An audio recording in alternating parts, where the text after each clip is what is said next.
Just in time for Santa to arrive, it's time to prepare our wish list for the greatest super yacht toys for next season. We'll be looking at the coolest new gadgets to get your adrenaline pumping. We'll discuss sustainability and customization in Toyland and the challenges for crew to store, maintain and use toys in a proper way. And I'm dying to know what it's like to own a private submarine. Don't we all want to be Jules Verne for a day? I'm Charlotte Kahn and welcome to Yacht Talk by Heesen.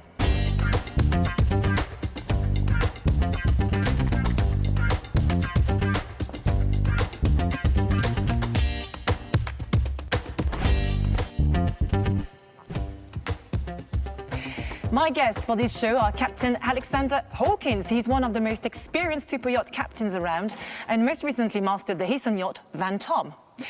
Thomas Rijnbeek is not only a big water toy addict, but also an expert in the field as the sales manager of Holland Sport Boat Centre. And my third guest is Erik Hasselman. He's the commercial director at U-Boat Worx, and together we will deep dive into the subject of private submersibles. How cool is that? Hello everyone, and a very warm welcome to all of you. Now, just to give you an idea of what we are talking about, here's a Heesen yacht odyssey with plenty of goodies. Enjoy.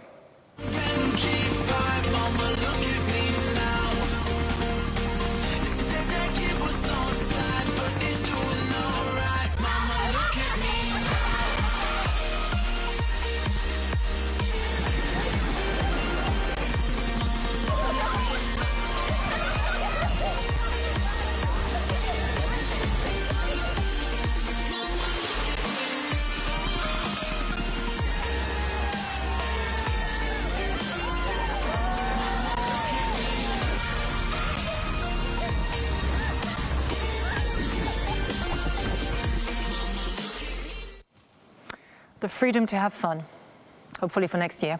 Yeah. Anyway, Alexander, let's talk about you. To start with, you have quite an impressive CV, of course. You've been a captain on so many super yachts, so you know firsthand what your clients, owners and charter guests want when it comes to toys. So what would you say are the biggest challenges when it comes to shopping for new toys? What should you consider, in other words? What consider is, well, already the Space One has on board, for a start. Then the latest models which are coming out, which often they know more than we do, because they're on their internets and shopping around beforehand. And it's try to be ahead of what is coming out, which is not always easy with the internet nowadays. For us, because we've got many other things to look after. So how do you do your research? Do you talk to specialists, to yes, we try and do with specialists. Also, we try and have the first officer or the one of the guys on the deck who is really sport and does a lot of sports, and they're sort of more into what is actually possibly available. Okay. And what's your personal favourite when it comes to toys? Jet ski. Okay. With a lot of horsepower. Why is that? Only for the acceleration and top speed? Yeah. I'm a bit of a speed fanatic, having done a bit of competition and stuff like that. But yes, definitely jet skis. Sea bobs I like, but I found a little bit of limitation with them because of other people or the environment around us. And it's on that side is really the safety. I think they're really great. Never tried the boards. The new jet boards, never tried it. I will invite you. Yep. I actually, tell you the truth, I never actually did any windsurfing when the windsurfs were, at the beginning of my career, were the big thing. I never got lots of, I tried for half an hour and I said, no. That was it. But yes, with all the new toys nowadays, it's great fun, but we've got to have the space to be able to stock them, clean them, maintain and all that. And that's why having the support vessels is really one of the good ways to go. And what are the worst toys from a crew perspective? Crew's perspective, jet ski. Talking of love and hate? Anything with an engine, because they just go mad and they don't listen and they just, they just do what they want to do, and there are limitations.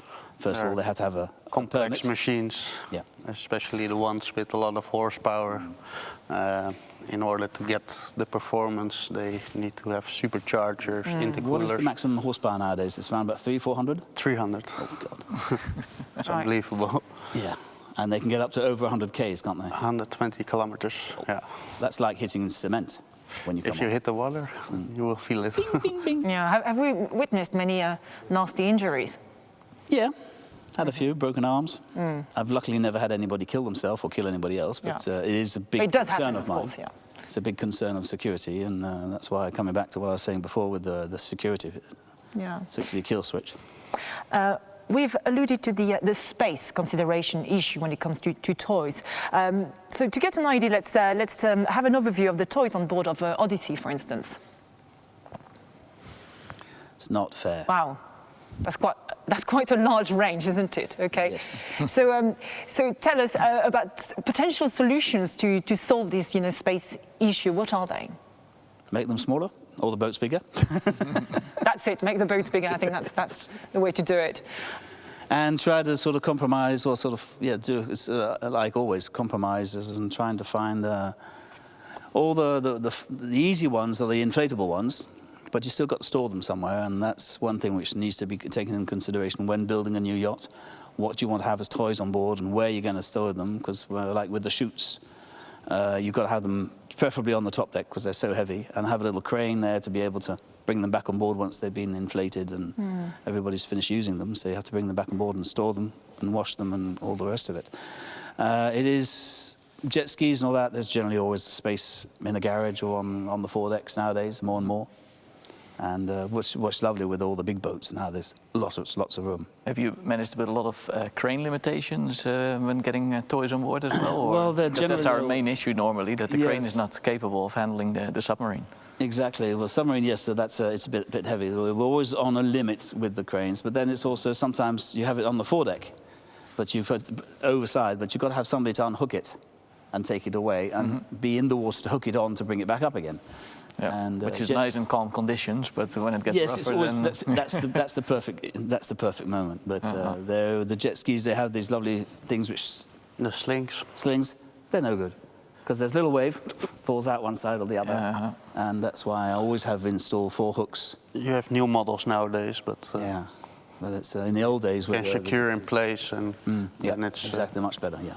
Have a 4-point or a 3-point or a 4-point list and lifting part, and that's better. And also having the crane which can take the capacity, because they are quite heavy. What's the heaviest jet ski that you have at the moment? Around 300 kilos. Okay. But at the end of a crane right over the edge of the boat. Then it has to take a lot of... Our lightest... they can lift 300 kilos, yes, where it's just there. But our lightest submarine is 2.5 tons, just to put it in perspective. So yes, I can imagine inexperienced and overconfident, guests or owners can be a problem for you. How do you manage that? Lovely question. I'm sure a lot of my colleagues would love to be able to be in my space to say this, but it's quite difficult because these people are very rich people. They're not accustomed for people telling them what to do and what they can do and especially what they can't do, and that's the biggest issue one has with them. But it's diplomacy. It's being able to make them understand. Charter guests and their guests are generally the most difficult ones because they're coming for a short period of time.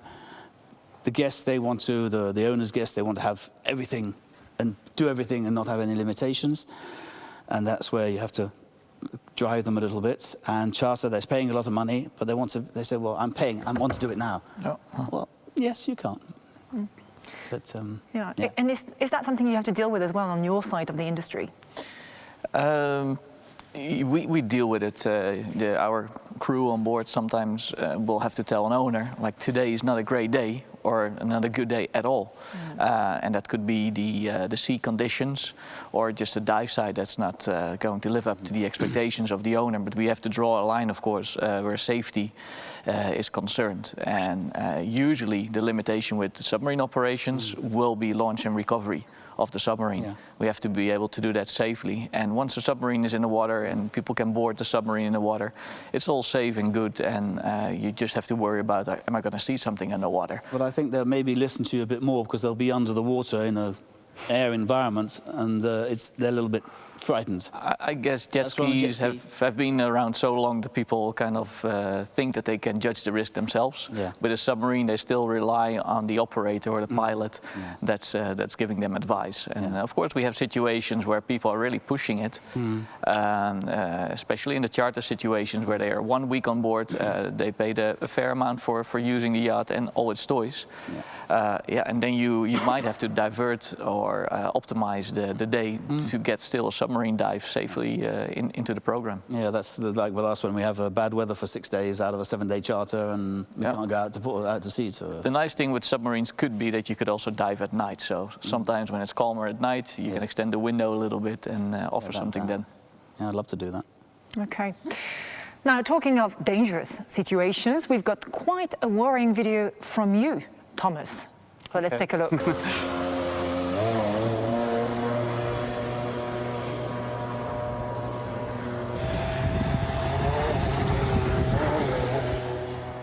Well, that was quite impressive, Thomas.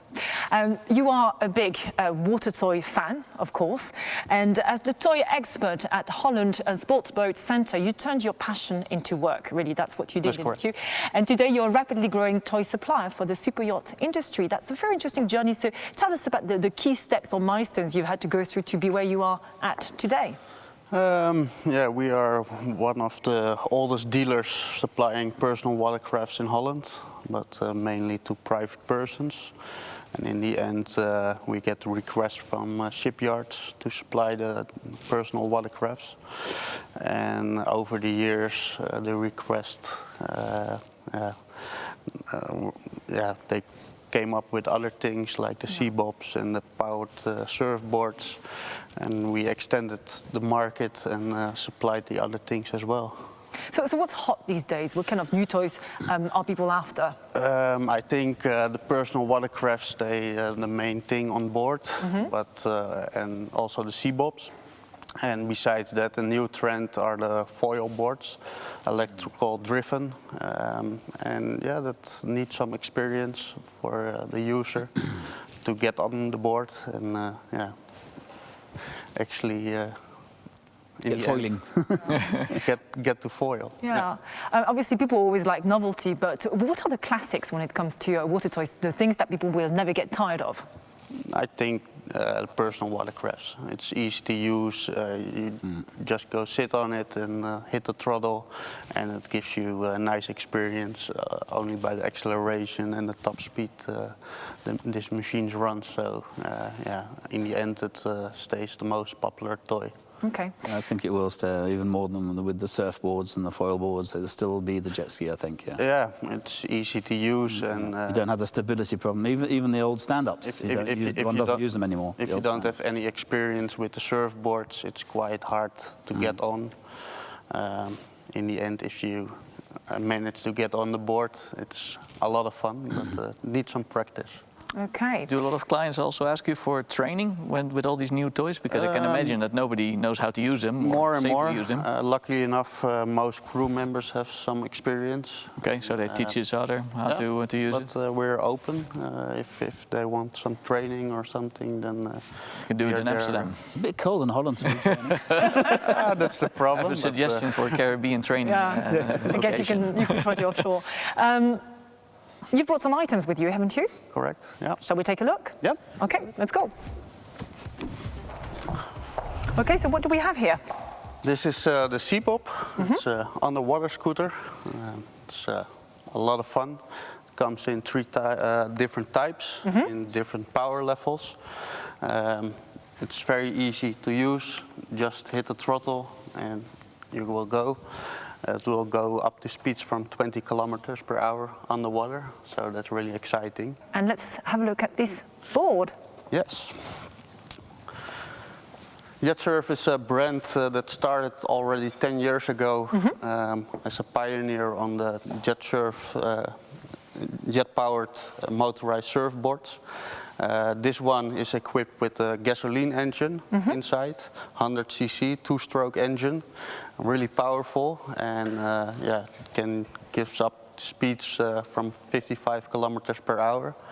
And yeah, it's very nice to do. It gives you a lot of freedom on the water, only on a very small board. The maneuverability is great, and yeah, it's very nice to do. Do you have to wear a helmet? It's recommended. Yeah, I can imagine. Thank you very much, Thomas. Customization is another growing trend, isn't it? What are the possibilities there? Yeah, in fact, we have tried for a long time to standardize our range of submarines. And in fact, we find out that all of our submarines are slightly different because each client has a different need in terms of integration, but also minor modifications like interior or optional extras. Recently, we've also started with a full production model, the Nemo submarine, that will be completely standardized, where you can just select a few option packages to increase the experience, like lights and the cameras. But at the same time, we're also looking at a full custom line of not predefined submarines, but let's say you have the opportunity with us now to design your own submarine from a blank sheet of paper, just similar to what you would be able to do with a yacht. Because even though we have about 8, 9, 10 different models already in production or produced, we see that there's still a need for something different with our clients. Yes, well, with the yachting industry, they want what the others don't have. Yeah. They want their toy. They're the only one to have it, or they're the first one to have it. So that definitely plays a role. Yeah. Now, Thomas, what do you offer in terms of customization? Mainly color customization, of course. It's nice to have your toys in the same color as the yacht itself. And yeah, well, that's easy. It's white. Fine. Any crazy requests, like, I don't know, diamonds on the board or something like that? not yet, not yet. Not yet? Could happen though, I guess. Of course. It's a good idea. We're open for it. Now, as far as super yacht toys are concerned, nothing quite beats owning your private submarine.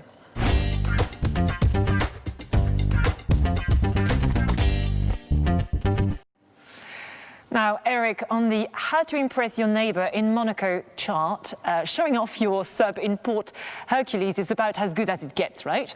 Your company, U-Boat Worx, is one of the very few companies in the world that builds submarines for recreational use. I alluded earlier to Jules Verne, of course. You know, submarines are a big kid's dream, I guess. You know? And when people talk about experiences of what they want to achieve when buying a submarine, is that what they refer to normally? I think everybody has read Jules Verne novels in their days, and I've read it recently, and it's very inspirational, of course, about the underwater world, especially when you consider it was written at a time that nobody really knew what was going on underwater. And right now we've even only seen the tip of the iceberg. And I'm not just referring to marine life or organisms that you could see underwater. I'm also referring to the numerous shipwrecks that you might find underwater that have been explored. If you look at diving, you're limited to about 40 meters. Maybe if you're really advanced, maybe 100 meters. But with a submarine, that's where you kind of start with the exploration. Yeah. But with diving, 40 or down to 100 meters, just spending what, 10, 20 minutes maximum? Yeah, the time that you can spend there is very limited. Yeah, exactly. What is the price range? Who can afford it? There's a lot of people that can afford it nowadays, I would say. The most economic model that we have is the Nemo submarine, because it's produced in series, and that starts at about 1 million euros. And the range goes up to, let's say, 5 or 6 million euros for the deepest diving multi-seat submarine. Okay. And who are your clients? Our just name the demographics. What kind of clients are they? It's a very nice mix indeed. If you look at where our subs are currently installed, you're looking at cruise ships, you're looking at expedition cruise ships, you're looking at yachts, of course. But we've also have some submarines installed on resorts and land-based locations where they operate from shore. Now, to know how it feels to be Jules Verne, we visited your brand new shipyard in Breda. Let's take a look.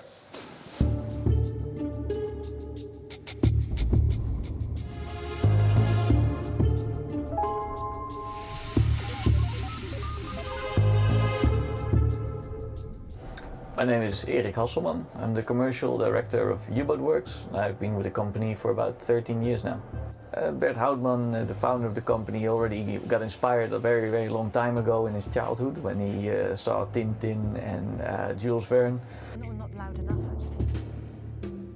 And from that idea came his own concept for different submarines, which he actually started producing in 2005 with U-Boat Worx.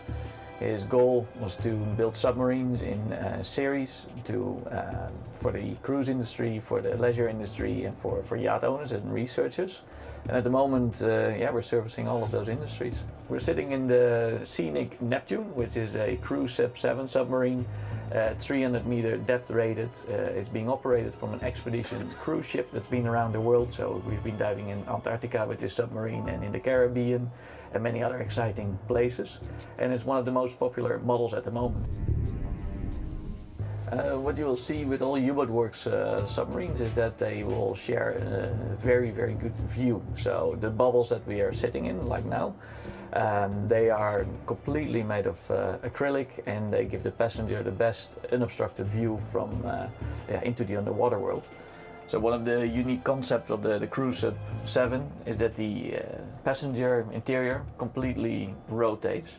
So this submarine can drive 2 directions, and this way you can always provide the best possible view for the passengers.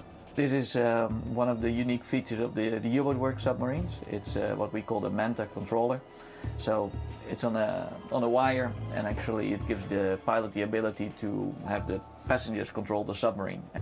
This is a panel PC that controls the majority of the functions of the submarine. So this is the screen that the pilot sees while diving, with depth, compass heading, battery statuses, and any other information he needs. Well, I don't know about you guys, but I'm super impressed. Yeah, I have to say. I want a toy like that. Next boat. Not only are they obviously a technology or technical, sort of achievement, but they look good as well. I mean, those leather seats.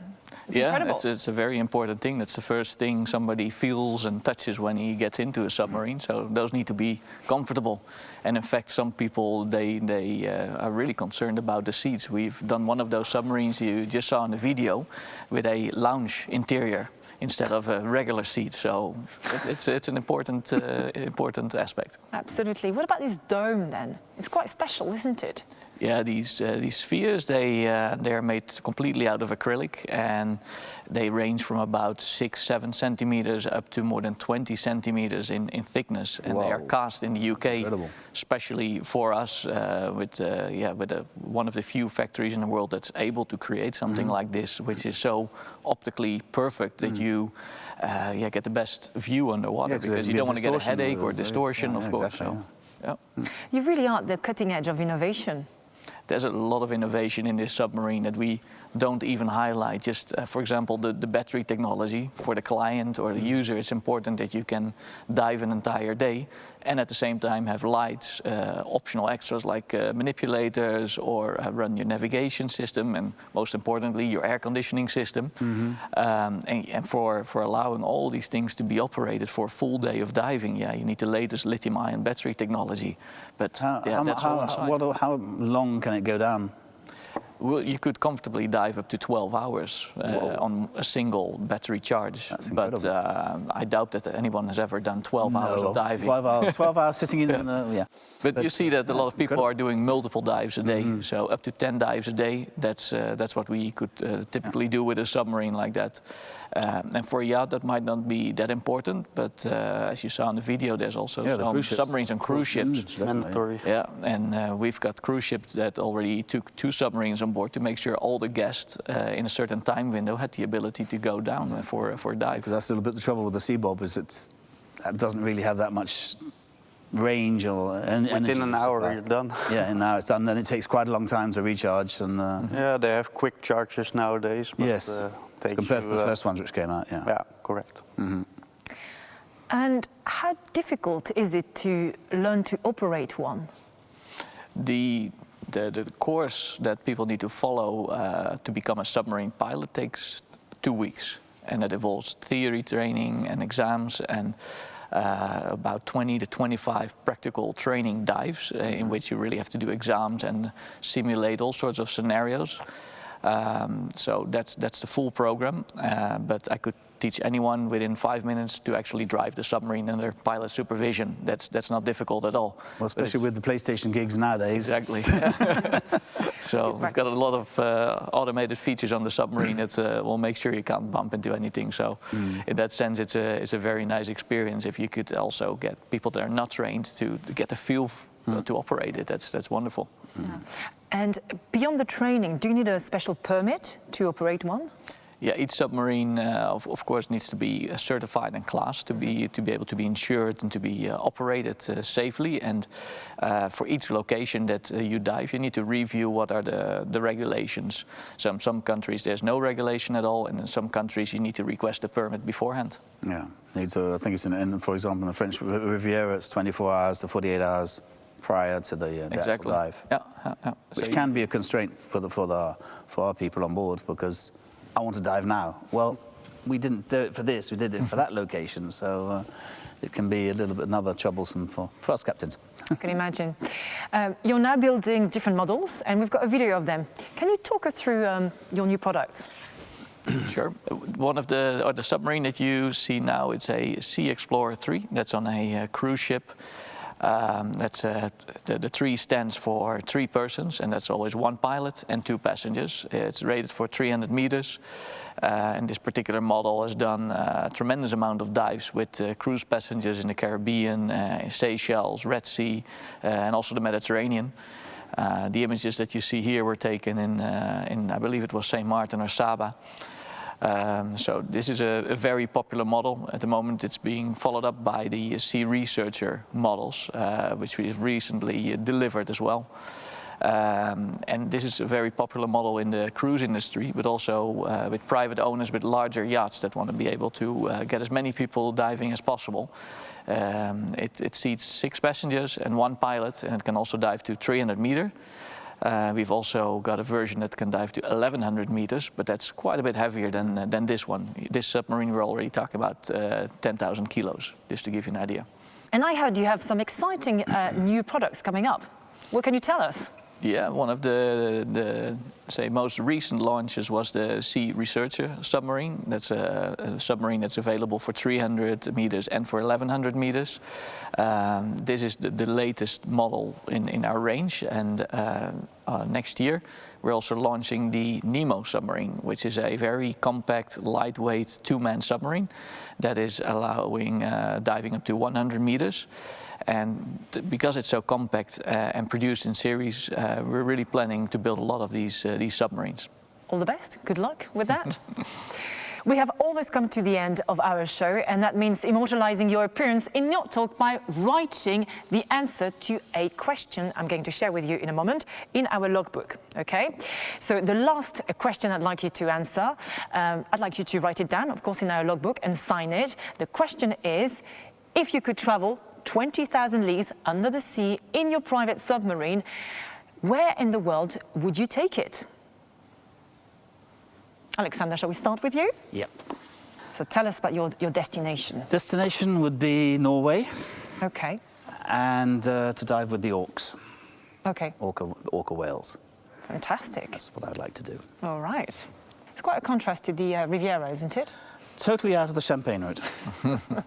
And is that what's attractive about it? Yes. For me, yes. I think I love going out of the routes, go out to other destinations than where they can find everything they always have, i.e. the Gucci's and the Saint Laurent and all those Dior boutiques for the ladies and the nice restaurants for the owners. But there's so many other different destinations to be able to be done. Okay. Thomas, your turn. Yes. Let's have another page for you. Here you go. I would say Antarctica. Okay. Okay, Norway, Antarctica, we're onto something here. Yeah, it's too cold. I think there's a lot to discover there, so yeah, it seems the right place for me. Okay, Antarctica. Never been there in your life? No, not yet. A little Okay. cold for jet skiing. Yeah, that's true. One for the bucket list. Yeah, okay. Erik? I'm gonna write down the Med. The Med? The Mediterranean, yeah. It might not spring to mind as the most typical or dream destination for underwater world, but I'm personally very interested in wrecks. Okay. There's so many unexplored wrecks with a lot of history. So I could think of other locations where there's plenty of marine life or big animals underwater. Yeah. Okay. But for me, the Med, it's definitely... They found a new wreck recently off the coast of Turkey, I think. An old Roman time. With a lot of handfalls and everything. It would be great to be able to dive on with one of your submarines with that. Certainly, yes. Since this is the last episode of Yacht Talk of 2020, we have a special end-of-year message by Heesen CEO Arthur Brouwer. Ladies and gentlemen, let me take this opportunity to talk to you shortly in Yacht Talk. I'd like to address 2020.